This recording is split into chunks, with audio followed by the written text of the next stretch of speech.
ایمان کو مسلمانوں کے دلوں سے نکالنے کے لیے تو ہمارے عقائد مضبوط ہونا ضروری ہے. جن جن چیزوں پر ایمان رکھنا ضروری ہے ان کو کہتے ہیں عقائد. عقائد یعنی جن چیزوں پر دل سے ایمان رکھنا. عقائد جو ہے اصل میں عقدتن کی جمع ہے. عقدہ کہتے ہیں گیٹ مارنا، گرہ لگانا. تو کچھ ایسے اعمال ہیں جن کو دل میں گیٹ لگا کر رکھنا ہے، اس کو بولتے ہیں عقائد. یعنی دل سے ان کو ماننا، دل میں ان کو اتنا مضبوط، جیسے انسان کسی چیز کو گیٹ مار کے رکھتا ہے، ایسے ان چیزوں کو دل میں مضبوط کر کے رکھنا ہے، اس کو بولتے ہیں عقیدہ. تو یہ عقیدہ جتنا مضبوط ہوگا اتنا آدمی کا ایمان مضبوط ہوگا، اور پھر آدمی کبھی بھی ایمان سے نہیں پھرے گا. تو اس لیے کچھ عقائد کے بارے میں اور کچھ مسئلے مسائل بھی 2-3 انشاءاللہ پڑھ لیا کریں گے، بس 5-10 منٹ میں. ٹھیک ہے، چلیے بسم اللہ الرحمن الرحیم.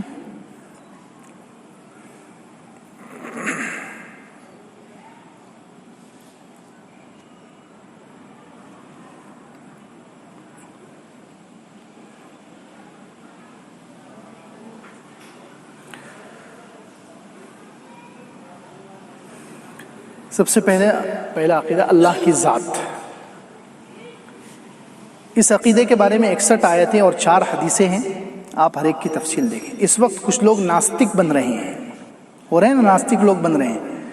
یعنی وہ کہتے ہیں کہ اللہ ہے ہی نہیں، یہ دنیا خود ہی پیدا ہو چکی ہے، نہ حساب کتاب ہے نہ قیامت ہے، دنیا خود بخود چل رہی ہے، اس لیے ہم کو اللہ پر یقین کرنے اور اس کی عبادت کرنے کی ضرورت نہیں ہے.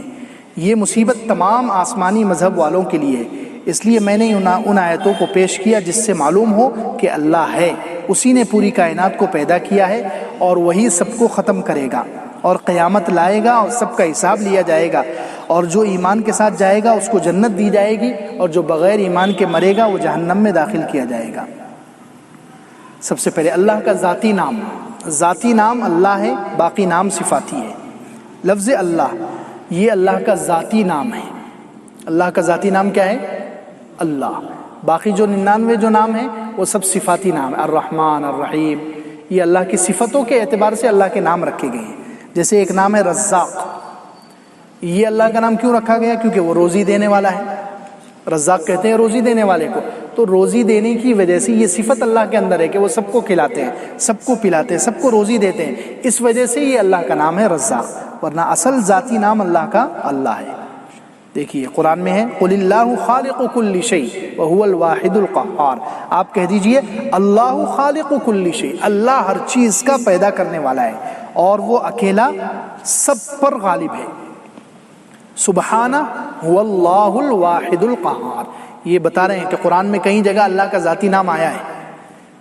سبحانہ اللہ کی ذات پاک ہے، هو اللہ وہ اللہ ہے، واحد اکیلا ہے، قہار سب پر غالب ہے، سب کا مالک ہے.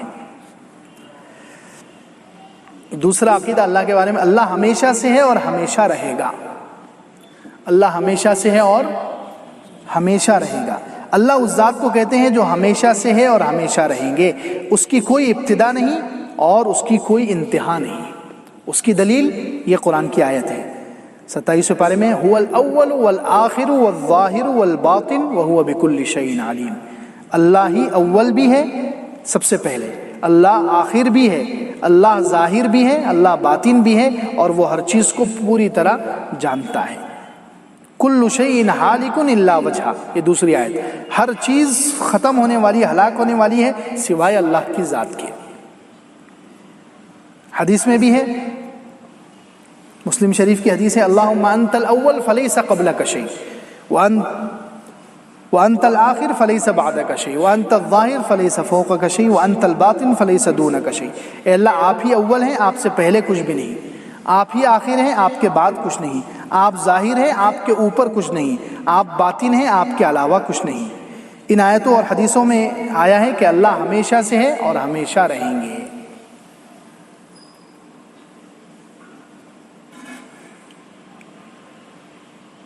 تیسرا عقیدہ اللہ کے بارے میں، اللہ کی ذات کبھی فنا نہیں ہوگی اور نہ اس کو موت آئے گی. اللہ کی ذات فنا سے پاک ہے. پہلے بھی آیت پڑھی گئی کل شیء ہالک الا وجہہ، اور سورہ رحمان میں ہے کل من علیہا فان ویبقى وجہ ربک ذو الجلال والاکرام. ہر چیز فنا ہو جائے گی سوائے اللہ کے جو ذو الجلال والاکرام ہے.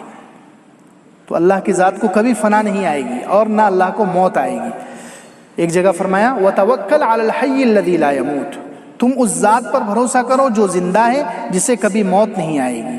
ان آیتوں سے یہ ثابت ہوا کہ اللہ تعالیٰ کو فنا نہیں ہے اور اللہ تعالیٰ کی ذات موت سے پاک ہے۔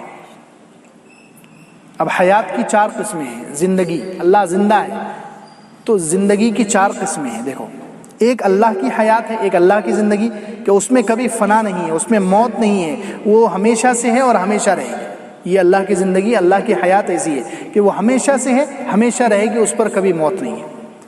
اور ایک دنیاوی حیات، یہ انسان اور جانور کی حیات ہے۔ یہ کس کی حیات ہے؟ یہ انسان اور جانور کی زندگی ہے کہ ان کی حیات ایک زمانے میں نہیں تھی، پھر اللہ کے پیدا کرنے سے ہوئی اور پھر ان پر موت آ جائے گی۔ یہ 2 قسم کی حیات ہو گئی۔ تیسری حیات ہے برزخی، تیسری زندگی ہے برزخی، یہ قبر کی حیات ہے۔ یہ کون سی حیات ہے؟ قبر میں جب جاتے ہیں نا، انسان مر گیا یہاں سے تو قبر میں چلا گیا، یہ برزخی حیات ہے، اس کو حیات برزخی کہتے ہیں۔ یہ مرنے کے بعد شروع ہوتی ہے اور قیامت تک رہے گی۔ یہ مرنے کے بعد شروع ہوتی ہے اور کب تک رہے گی؟ قیامت تک۔ اب اس کے بعد چوتھی حیات ہے جنت اور جہنم کی، وہ قیامت والی حیات کہ جو جنت میں داخل ہو گیا اب وہ کبھی نہیں مرے گا، اور جو جہنم میں داخل ہو گیا وہ بھی کبھی نہیں مرے گا۔ وہ حیات، وہ چوتھی حیات ہے۔ ان سب کو حیات کہتے ہیں، لیکن اس کی کیفیت میں بہت فرق ہے۔ چلیے، یہ عقیدے سمجھ میں آ گئے۔ پہلا عقیدہ اللہ کی ذات، اللہ کے نام کے بارے میں کہا گیا کہ اللہ کا ذاتی نام کیا ہے؟ اللہ، باقی سب اللہ کے صفاتی نام ہیں۔ دوسرا عقیدہ تھا اللہ ہمیشہ سے ہے اور ہمیشہ رہیں گے، اللہ ہمیشہ سے ہے اور ہمیشہ رہیں گے، اس کے بارے میں قرآن کی آیت ہے۔ تیسرا عقیدہ اللہ کی ذات کو کبھی فنا نہیں ہے، اللہ کو موت نہیں آئے گی، اللہ تعالیٰ کی زندگی ہمیشہ سے ہے اور ہمیشہ رہے گی۔ چلیے، اس کے آگے انشاءاللہ آئندہ ہفتے۔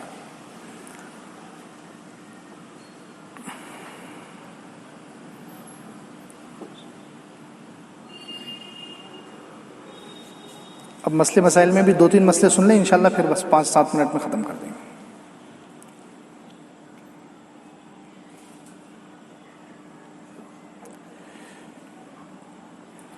بسم اللہ الرحمن الرحیم۔ استنجا کا بیان۔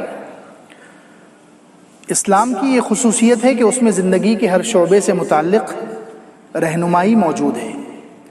قضاء حاجت، یعنی انسان استنجا کرتا ہے، پیشاب پاخانہ، جو انسان کی ایک ضروری ضرورت ہے، جس کا تذکرہ عام بول چال میں شان کے خلاف سمجھا جاتا ہے، اس کی بھی معمولی جزیات کے بارے میں اسلام میں ہدایتیں دی گئی ہے۔ احادیث میں استنجا سے متعلق تفصیلات بڑی وضاحت کے ساتھ آئی ہے۔ استنجا کا حکم کیا ہے، کن چیزوں سے استنجا کرنا صحیح ہے، کن سے مکروہ اور ناجائز ہے، صفائی کا طریقہ کیا ہے، بیت الخلاء میں داخل ہونے نکلنے اور اندر بیت الخلاء کے کیا آداب ہیں، یہ سب تفصیلات ہیں، اس کو بیان کیا جا رہا ہے۔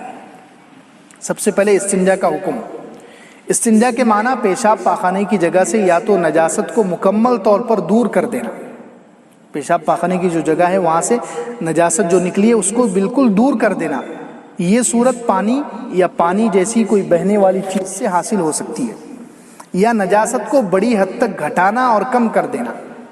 یہ صورت پتھر وغیرہ سے استنجا کرنے کے موقع پر پیش آتی ہے، یا آج کے زمانے میں ٹیشو پیپر استعمال کرنے سے۔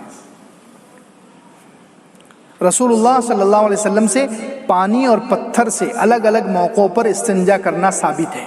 حضور صلی اللہ علیہ وسلم نے پانی سے بھی طہارت لیے، استنجا لیے، اور پتھر سے بھی استنجا کیے ہیں۔ صحابہ کرام کا بھی یہی معاملہ۔ البتہ نجاست اگر جائے پاخانے سے بقدر درہم پھیلی ہوئی نہیں ہے تو پتھر یا ڈھیلوں کا استعمال کافی ہے، پانی کا استعمال ضروری نہیں ہے، صرف مستحب اور بہتر ہے۔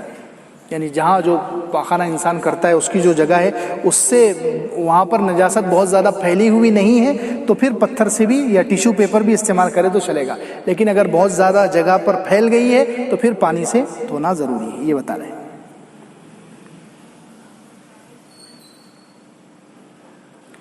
دیکھو، حضرت علی رضی اللہ عنہ کا ارشاد ہے کہ تم سے پہلے جو لوگ گزرے ہیں یعنی صحابہ رضوان اللہ علیہم اجمعین، وہ غذاؤں کی سادگی اور کھانے پینے میں کفایت شعاری کی وجہ سے مینگنی جیسا پاخانہ کرتے تھے، بکریوں کی جو مینگنی ہوتی ہے، جس کی وجہ سے غلاظت ادھر ادھر پھیلتی نہیں تھی۔ تو وہ پتھر بھی استعمال کر لیتے تھے تو کافی ہو جاتا تھا، ان کو جو ہے زیادہ اہتمام کی ضرورت نہیں تھی.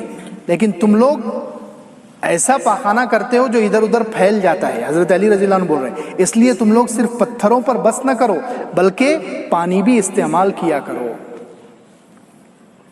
چلیے